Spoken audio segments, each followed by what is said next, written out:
नमस्कार दोस्तों, मैं हूं आपका होस्ट शैलेंद्र शर्मा। आप देख रहे हैं आपका अपना चैनल चंबिल वाला स्पोर्ट। दोस्तों, जैसा कि सभी को पता है कि आज आईपीएल की मिनी नीलामी होनी है।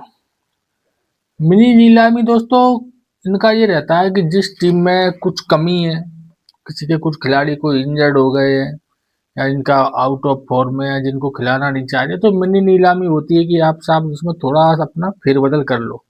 जितना पर्स है आपके पास उस हिसाब से फ्रेंचाइजी टीमें कर लेती हैं, कुछ को ले लेती हैं, कुछ को रोक देती हैं। इस तरीके की चलती है, कोई बहुत बड़ी नहीं होती कि बहुत बड़ी फेरबदल हो। एक दो खिलाड़ी इधर उधर हो जाते हैं और अधिकांश खिलाड़ी जो प्रमुख प्रमुख होते हैं, जैसा कि अभी हुआ भी, तुम्हारे संजू सैमसंग हो या जडेजा हो, तो वो आपस में डील हो जाती है दोनों टीमों के बीच में कि किसके क्या देना है क्या लेना है। अब इसमें प्रमुख दो चार पांच खिलाड़ी हैं जिनके ऊपर निगाहें रहेंगी कि वो किस तरफ जाते हैं, बस, और उससे अधिक कोई विशेष नहीं है। जैसे कि सबसे ज़्यादा जो फेमस है और जो सबसे ज़्यादा जिनकी चर्चा चल रही है वो है तुम्हारे कैमरन ग्रीन, ऑस्ट्रेलियन प्लेयर। उनके बारे में वैसे भी चर्चा चल रही है, उनके मैनेजर ने उनको अकेला बैटर लिखा दिया, जबकि वो ऑलराउंडर हैं। तो उन्होंने अपनी सफाई भी पेश की कि साहब हम बॉलिंग भी करेंगे। अब ये बात है, किस लिए इतनी बढ़ा चढ़ा के पेश की जा रही है, क्योंकि कोई वो केबीसी का वो तो खिल नहीं रहा था कि एक बार लॉक कर दिया तो बस अब आप आंसर बदल नहीं सकते। भाई अगर उन्होंने लिख दिया था तो आप बीसीसीआई या जो अथॉरिटी हो वहां आके सूचना दे देते साहब कि वो गलत नाम लिख गया, ऑलराउंडर लिखना था वहां बैटर लिख दिया, तो कोई इतनी विशेष बात नहीं थी। लेकिन इस बात को बढ़ा चढ़ा के एक दो दिन हो गए इसी पे चर्चा चल रही है फालतू की कि उन्होंने जी लिख दिया वो लिख दिया।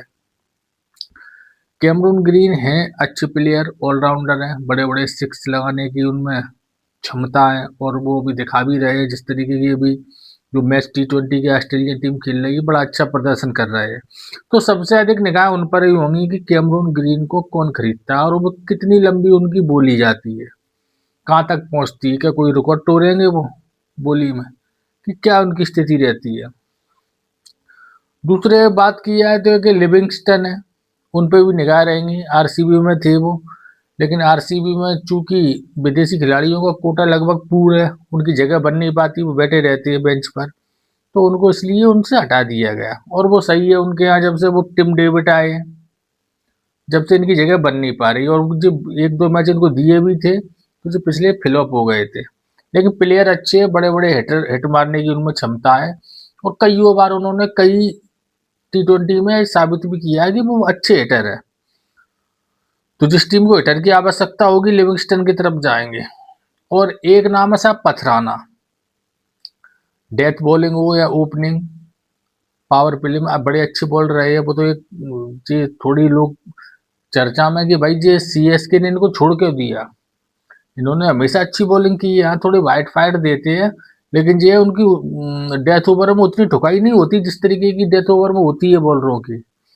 वो चाहे पावर प्ले हो, डेथ ओवर विशेषज्ञ बॉलर है, तो उन पे भी सबकी निगाहें होंगी, क्योंकि भाई बॉलर तो अच्छे है। पथराना पथराना को मारना सहज नहीं है, हर बल्लेबाज उनकी ठुकाई कर दे ऐसा नहीं है, पथराना अच्छा बॉलर है।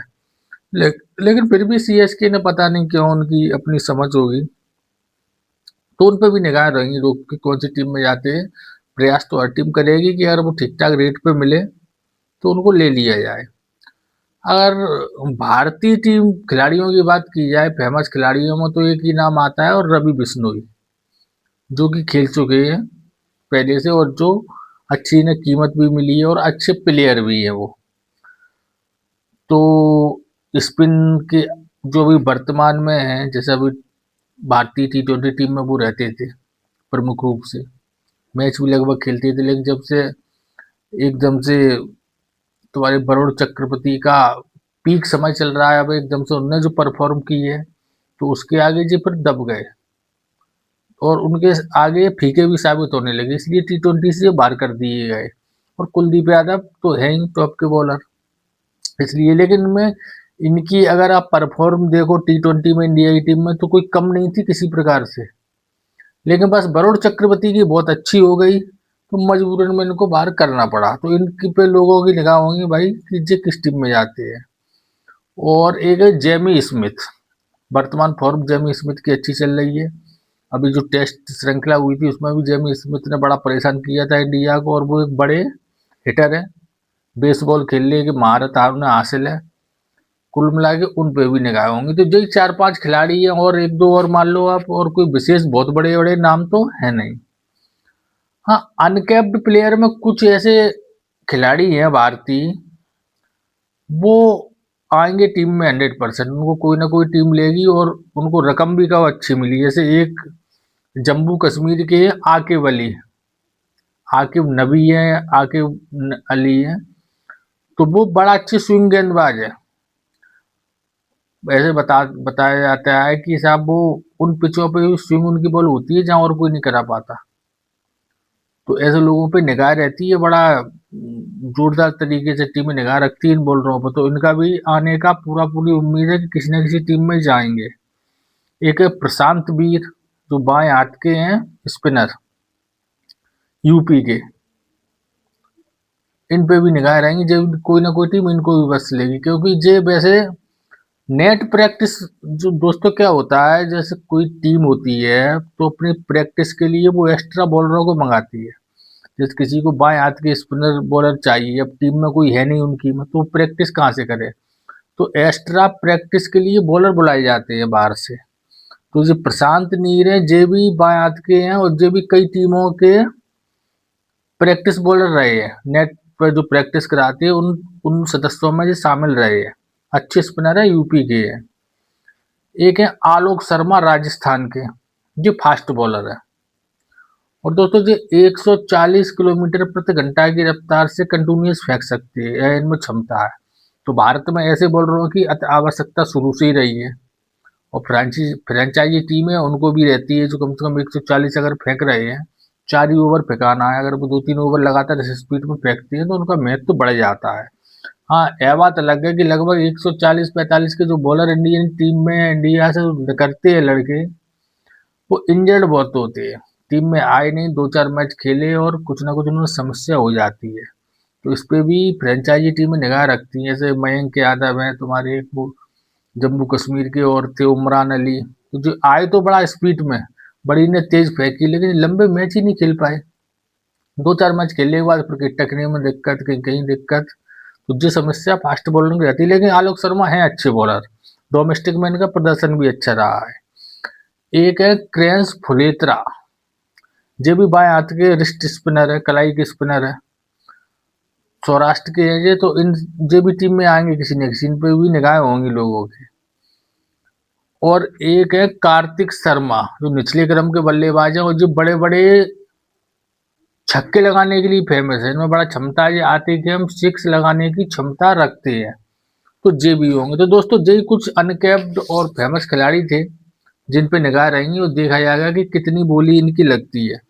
लेकिन दोस्तों छोटी नीलामी भले ही हो है, मिनी नीलामी बोल लो या छोटी, लेकिन इनमें भी कई खिलाड़ी ऐसे रहे इस नीलामी में, उन्होंने करोड़ों रुपए उनको मिले हैं। और बात की जाए 2021 में क्रिस मॉरिस, इनको 16.25 करोड़ रुपए में राजस्थान रॉयल ने खरीदा था, मिनी नीलामी में ही 2021 में। और 2023 में भी बेन स्ट्रोक, इनको सीएसके ने खरीदा था, इनको भी 16.25 करोड़ में। कैमरॉन ग्रीन, जिनकी जो अभी चर्चा चल रही है, इनको 17.5 करोड़ रुपए में मुंबई ने खरीदा था 2023 में, मिनी नीलामी में। और एक प्लेयर थे इंग्लैंड के सैम करन, उनका भी बीच में बड़ा नाम हुआ था, हालांकि खेल के लिए उनका नाम ज्यादा अधिक नहीं रहा, लेकिन इसी नीलामी के लिए उनका नाम रहा था कि मिनी नीलामी में वो 18.5 करोड़ रुपए में खरीदे गए थे पंजाब की तरफ से। हालांकि वो उतना अच्छा प्रदर्शन फिर नहीं कर पाए। और पैट कमिंस, इनको 2024 में एसआरएच ने खरीदा था हैदराबाद में 20.5 करोड़ रुपए में।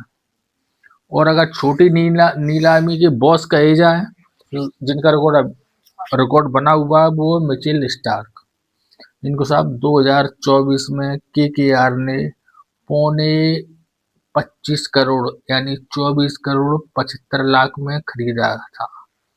दोस्तों यह थे कुछ छोटी नीलामी के बड़े खिलाड़ी, इनके बॉस हैं मिचेल स्टार्क। जो कि 25.25 करोड़ में 2024 में खरीदे गए थे। कहने का मतलब यह है कि इस नीलामी में भी करोड़ों रुपए लोगों को मिलती है और कुछ खिलाड़ी ऐसे निकल के आते हैं जो प्रमुख नीलामी में जिनकी इतनी बोली नहीं लग पाई या उसमें किसी कारणवश नहीं रहे हों, लेकिन इसमें रहते हैं वो। बेन स्टॉक भी रहे थे साहब। बेन स्टॉक सीएसके ने खरीदा था 2023 में 16.25 करोड़ रुपए में। फिर वो मैच नहीं खेल पाए थे, 1-2 मैच खेले थे, उनको टखने अगने में कोई दिक्कत आ गई थी तो बाहर हो गए थे। दोस्तों आज इसी नीलामी पे नजर रहेगी अधिकांश लोगों की। आज कोई मैच है नहीं, मैच कल है। देखते हैं शाम तक क्या होता है, कौन किस में जाता है किस में नहीं जाता है। तो दोस्तों बस आज के वीडियो में बस इतना ही। वीडियो अच्छा लगे तो लाइक करें और चैनल को सब्सक्राइब अवश्य करें। धन्यवाद।